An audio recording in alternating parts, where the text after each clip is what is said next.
KDP ಸಭೆ ಸಾಮಾನ್ಯವಾಗಿ KDP ಸಭೆ ನಡೆಯೋದು ಜನರ ಸಮಸ್ಯೆ ಬಗ್ಗೆ ಮಾತನಾಡಲಿ ಅಂತ. ಆದರೆ ಸಮಸ್ಯೆ ಬದಲು ಇಲ್ಲಿ ಸೊಂಟದ ಕೆಳಗಿನ ಭಾಷೆಯನ್ನು ಇವತ್ತು ನಾಯಕರು ಮಾತನಾಡಿದ್ರು. ಅದು ಕೂಡ ಎಷ್ಟು ಮಟ್ಟಿಗೆ ಅಂತಂದ್ರೆ ಕಾರ್ಯಕರ್ತರು ಕೂಡ ಇವ್ರನ್ನ ನೋಡಿ ಇವರೇನ ನಮ್ಮ ನಾಯಕರು ಅಂತ ಮತದಾರರು ಕೂಡ ಅಂದ್ಕೊಳ್ಬೇಕು.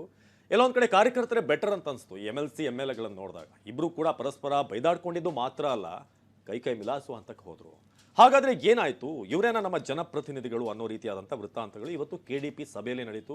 ಈಶ್ವರ್ ಖಂಡ್ರೆ ಅವರೇ ಸುಸ್ತಾದ್ರು ಇಬ್ಬರನ್ನು ಕೂಡ ಬಿಡಿಸೋದಕ್ಕೆ. ಜೊತೆಗೆ ಅಲ್ಲಿ ಆ ಒಂದು ಕಾರ್ಯಕ್ರಮದಲ್ಲಿ ಅಥವಾ ಕೆಡಿಪಿ ಸಭೆಯಲ್ಲಿ ಹೆಣ್ಣು ಮಕ್ಕಳು ಕೂಡ ಇದ್ರು. ಆದರೆ ಅಲ್ಲಿ ಬಳಸಿದಂಥ ಭಾಷೆ ನಿಜಕ್ಕೂ ಒಪ್ಪುವಂಥದ್ದಲ್ಲ. ಬನ್ನಿ ಒಂದು ರಿಪೋರ್ಟ್ ಇದೆ ನೋಡೋಣ.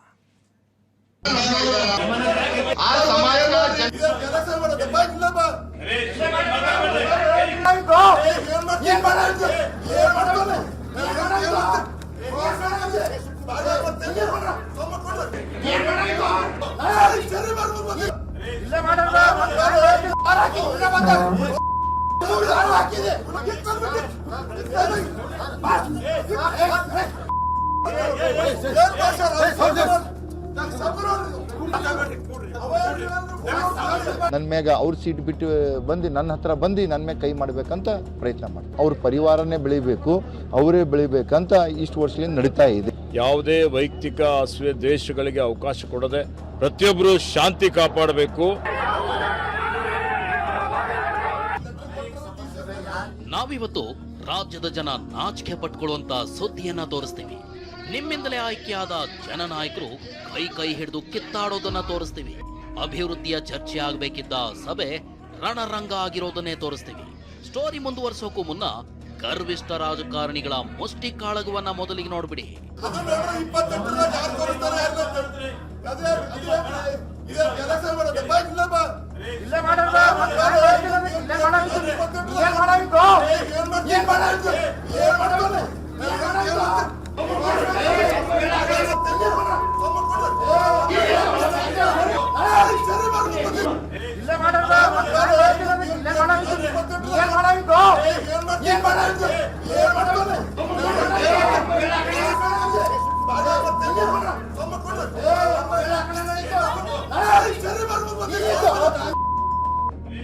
ಅಕಟ ಕರ್ಣ ಕಠೋರ. ಇವ್ರೇನ್ ರಾಜಕಾರಣಿಗಳು ಪುಡಿ ರೌಡಿಗಳು ಒಂದೂ ಗೊತ್ತಾಗ್ತಿಲ್ಲ. ಬಾಯಿಗೆ ಬಂದಾಗೆ ಬೈದಾಡ್ಕೊಳ್ಳೋದೇನೋ, ಎದ್ದು ಹೊಡೆಯೋಕ್ ಬರೋದೇನೋ, ಸಿಕ್ಕರೆ ಸಿಗದೆ ಹಾಕ್ತೀನನ್ನೋಷ್ಟು ರೋಷಾವೇಶವೇನು? ಏನ್ರಿ ಇದು? ನಾಯಕರು ನಡ್ಕೊಳ್ಳೋ ರೀತಿನ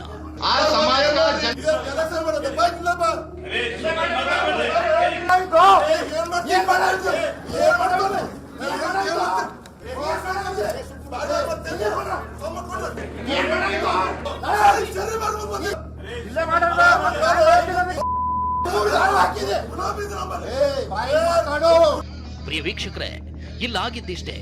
ಇವತ್ತು ಬೀದರ್ನಲ್ಲಿ ಕೆಡಿಪಿ ಸಭೆ ನಡೀತಿತ್ತು. ಇದೇ ಸಭೆಯಲ್ಲಿ ಬಿಜೆಪಿ ಶಾಸಕ ಸಿದ್ದು ಪಾಟೀಲ್, ಕಾಂಗ್ರೆಸ್ MLC ಭೀಮರಾವ್ ಪಾಟೀಲ್ ಕೂಡ ಉಪಸ್ಥಿತರಿದ್ರು. ಹುಮ್ನಾಬಾದ್ನಲ್ಲಿ ಭೀಮರಾವ್ ಅರಣ್ಯ ಇಲಾಖೆ ಜಾಗ ಒತ್ತುವರಿ ಮಾಡಿಕೊಂಡಿದ್ದಾರೆ ಅನ್ನೋ ಆರೋಪ ಇದೆ. ಇದೇ ಆರೋಪವನ್ನ ಈಶ್ವರ್ ಖಂಡ್ರೆ ಮುಂದೆ ಸಿದ್ದು ಪಾಟೀಲ್ ಪ್ರಸ್ತಾಪ ಮಾಡಿದ್ರು. ಆಗ್ಲೇ ನೋಡಿ, ಈ ಭೀಮರಾವ್ ಏಕವಚನದಲ್ಲಿ ಬೈಯೋದಕ್ಕೆ ಶುರು ಮಾಡಿದ್ರು. ಇಲ್ಲಿ ಬಾ ಅಂತ ಕರೀತಲೇ ಹೊಡೆಯೋದಕ್ಕೆ ಎದ್ದು ಬಂದ್ರು. ಆಗ ಎದುರಿಗಿದ್ದ ಸಿದ್ದು ಪಾಟೀಲ್ ಕೂಡ ನೀನೇನ್ ಮಾಡ್ತೀಯೋ ಅಂತ ಕೈ ಮಿಲಾಯಿಸೋಕ್ ಮುಂದಾದ್ರು.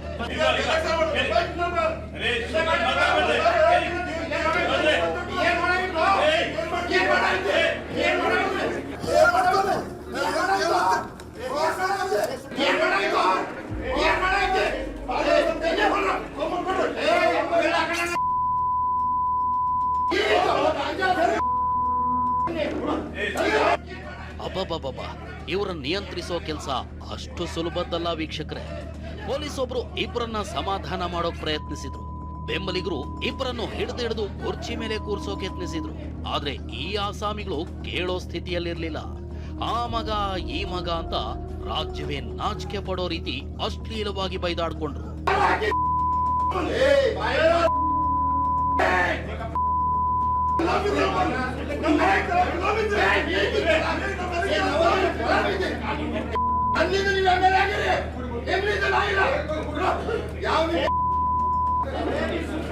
ಕೇಳೋದಕ್ಕೂ ಸಾಧ್ಯವಾಗದ, ಬಿಟ್ರೆ ನಿಂತಲ್ಲೇ ರಕ್ತ ಹರಿಸೋ ಇವರ ಆಕ್ರೋಶವನ್ನ ಕೂತಲ್ಲೇ ನೋಡೋದಕ್ಕೆ ಸಚಿವ ಈಶ್ವರ್ ಖಂಡ್ರೆ ಅವರಿಗೂ ಆಗ್ಲಿಲ್ಲ ಅನ್ಸುತ್ತೆ.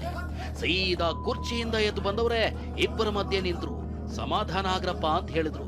ಆದ್ರೆ ಇವರ ಆಕ್ರೋಶವೇನ್ ಕಡಿಮೆ ಆಗ್ಲಿಲ್ಲ. ಹೊಡೆದಾಡ್ಕೊಳಕ್ ಮುಂದಾದ್ರು. ಪಾಪ ಸಚಿವರು ಕೂಡ ಇವರ ತಳ್ಳಾಟ ನೂಕಾಟಕ್ಕೆ ಸಿಲುಕಿ ಪರದಾಡ್ಬೇಕಾಯ್ತು.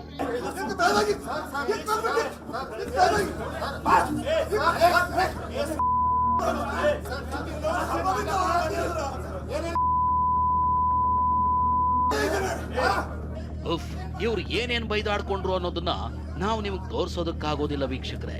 ಅಷ್ಟು ಕೀಳು ಮಟ್ಟದ ಪದ ಪ್ರಯೋಗ ನಡೆದು ಹೋಗಿದೆ. ಬೈಗುಳುಗಳನ್ನ ಕೇಳಿಸ್ಕೊಳ್ಳೋಕ್ಕಾಗದ ಸಚಿವರೇ ಸಭೆ ಮುಂದೂಡಿಬಿಟ್ರು. ಬಳಿಕ ಇಡೀ ಸಭೆಯನ್ನ ಗಲಾಟೆಯ ಹಳ್ಳಕ್ಕಿಳಿಸಿದ ಇವರಿಗೆ ನೀರು ಕುಡಿಸಲಾಯಿತು. ಸಭೆ ಮುಂದೂಡಿದ್ದೇನೆ.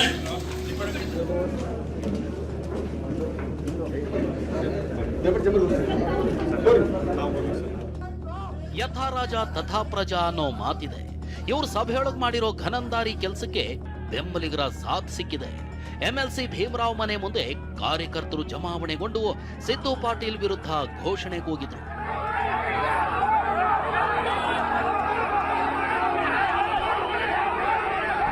ಇನ್ನು ಇಡೀ ಗಲಾಟೆ ಬಗ್ಗೆ ಸಿದ್ದು ಪಾಟೀಲ್ TV9 ಜೊತೆಗೆ ಮಾತನಾಡಿದ್ರು. ನನಗೆ ಹೊಡೆಯೋದಕ್ಕೆ ಬಂದ್ರು ಅಂತ ಹೇಳಿದ್ರು. ಮತ್ತೊಂದು ಕಡೆ ಈಶ್ವರ್ ಖಂಡ್ರೆ ಜಿಲ್ಲೆಯಲ್ಲಿ ಶಾಂತಿ ಮಂತ್ರ ಪಠಿಸಿದ್ದಾರೆ. ಏಕವಚನಲ್ಲಿ ಮಾತಾಡೋದಾಗಲಿ, ನನ್ನ ಮ್ಯಾಗ ಅವ್ರ ಸೀಟ್ ಬಿಟ್ಟು ಬಂದು ನನ್ನ ಹತ್ರ ಬಂದು ನನ್ನ ಮ್ಯಾಗ ಕೈ ಮಾಡಬೇಕಂತ ಪ್ರಯತ್ನ ಮಾಡ್ತಾ ಇದ್ದಾರೆ. ಪ್ರತಿ ಸಲನೂ ಕೂಡ KDP ಮೀಟಿಂಗ್ ಇರ್ಬೋದು, ನಿಮ್ಮ ತಾಲೂಕಾ ಪಂಚಾಯತ್ ಮೀಟಿಂಗ್ ಇರ್ಬೋದು, ಪದೇ ಪದೇ ಜಗಳಾಗ್ತದೆ ಸರ್ ತಮ್ಮ ನಡುವೆ, MLC ನಡುವೆ. ಈಗಾಗಲೇ ತಾವು ನೋಡಿದ ಹಾಗೆ ಏನು ನಾನು ಶಾಸಕನಾಗಿದ್ದೀನಿ ಹುಮ್ನಾಬಾದ್ ಮತಕ್ಷೇತ್ರದಿಂದ, ಅವ್ರಿಗೊಂದು ಹೊಟ್ಟೆ ಕಿಚ್ಚಿದೆ ಗೊತ್ತಾ. ಯಾಕೆ ನಮ್ಮಂಥ ಯುವಕರು ಯಾರು ಕೂಡ ಅಲ್ಲಿ ಆಗ್ಬಾರ್ದು, ಅವ್ರ ಪರಿವಾರನೇ ಬೆಳಿಬೇಕು, ಅವರೇ ಬೆಳಿಬೇಕಂತ ಇಷ್ಟು ವರ್ಷದಿಂದ ನಡೀತಾ ಇದೆ. ಸಹೋದರತ್ವ ಮತ್ತೆ ಸಾಮರಸ್ಯದಿಂದ ಈ ಜಿಲ್ಲೆ ಅಭಿವೃದ್ಧಿಗಾಗಿ ನಾವೆಲ್ಲ ಶ್ರಮ ಮಾಡಬೇಕಾಗ್ತದೆ. ಯಾವುದೇ ವೈಯಕ್ತಿಕ ಅಸೂಯೆ ದ್ವೇಷಗಳಿಗೆ ಅವಕಾಶ ಕೊಡದೆ ನಾವೆಲ್ಲರೂ ಒಗ್ಗಟ್ಟಾಗಿ ಜಿಲ್ಲೆಯ ಅಭಿವೃದ್ಧಿಗಾಗಿ ದುಡಿಯೋಣ. ಪ್ರತಿಯೊಬ್ಬರು ಶಾಂತಿ ಕಾಪಾಡಬೇಕು, ಪ್ರತಿಯೊಬ್ಬರು ಕಾನೂನು ಸುವ್ಯವಸ್ಥೆ. ಇವತ್ತು ಎರಡೂ ಕಡೆಯವರಿಗೆ ನಾನು ವಿನಂತಿಯನ್ನು ಮಾಡುತ್ತೇನೆ. ರೀತಿ ನೀತಿ ಕಾಯ್ದೆ ಕಾನೂನು ಇವರೇ ಮಾಡೋದು. ಮಾತೆತ್ತಿದ್ರೆ ಕಾನೂನು ಕೈಗೆತ್ಕೊಳ್ಬೇಡಿ ಅಂತಾರೆ. ಇವ್ರು ಬರೀ ಕಾನೂನು ಕೈಗೆತ್ಕೊಳ್ಳೋದಲ್ಲ, ಕಾನೂನಿನ ಕೈ ಕಾಲು ಮುರಿಯೋಕ್ ಹೋಗಿದ್ದಾರೆ. ಇವರನ್ನೆಲ್ಲ ನೋಡಿದಾಗ ಇನ್ನೇನ್ ತಾನೇ ಹೇಳೋಕ್ಕಾಗುತ್ತೆ. ಇವ್ರೆಂಥ ನಾಯಕರ್ರಿ. ಸುರೇಶ್ ನಾಯ್ಕ್, TV9 ಬೀದರ್. ಇನ್ನು ಕೊಪ್ಪಳದಲ್ಲೂ ಕೂಡ ಇವತ್ತು ಒಂದಷ್ಟು ಗೊಂದಲ ನಡೆಯಿತು. ಈ ರೈಲ್ವೆ ಮೇಲ್ ಸೇತುವೆ ಏನಿದೆ ಅದರ ಶಂಕುಸ್ಥಾಪನೆ ಕಾರ್ಯಕ್ರಮದಲ್ಲಿ ಸೋಮಣ್ಣ ಬಂದಿದ್ರು. ಸೋಮಣ್ಣ ಬಂದಂತಹ ಸಂದರ್ಭದಲ್ಲಿ ಅಲ್ಲಿ ಶಿವರಾಜ್ ತಂಗಡಿಗೂ ಕೂಡ ರೊಚ್ಚಿಗೆದ್ರು. ಇದಕ್ಕೆ ಕಾರಣ ಶಿಷ್ಟಾಚಾರ ಬಳಕೆ ಮಾಡದೇ ಇರೋದಕ್ಕೆ ಕಾಂಗ್ರೆಸ್ ಕಾರ್ಯಕರ್ತರು ಏನಿದ್ದಾರೆ ಅವರು ಆಕ್ರೋಶ ವ್ಯಕ್ತಪಡಿಸಿದ್ರು. ಕುರ್ಚಿ ಎಸೆದ್ರು, ಘೋಷಣೆಗಳನ್ನು ಕೂಗಿದ್ರು. ನೇರವಾಗಿ ಅಲ್ಲಿ ಸೋಮಣ್ಣ ಶಿವರಾಜ್ ತಂಗಡಿಗೆ ಮಾತಿಗಿಳಿದ್ರು. ಅಲ್ಲಿ ಜಿಲ್ಲಾ ಉಸ್ತುವಾರಿ ಸಚಿವ ಸಂಸದರ ಹೆಸರಿಲ್ಲ ಅನ್ನೋ ಕಾರಣಕ್ಕೆ ಕಾರ್ಯಕ್ರಮದ ಪತ್ರಿಕೆಯಲ್ಲಿ ಸ್ಥಳದಲ್ಲಿ ಕೇವಲ 5 ನಿಮಿಷ ಇದ್ದು ನಂತರ ಸೋಮಣ್ಣ ಅಲ್ಲಿಂದ ತೆರಳಿದರು.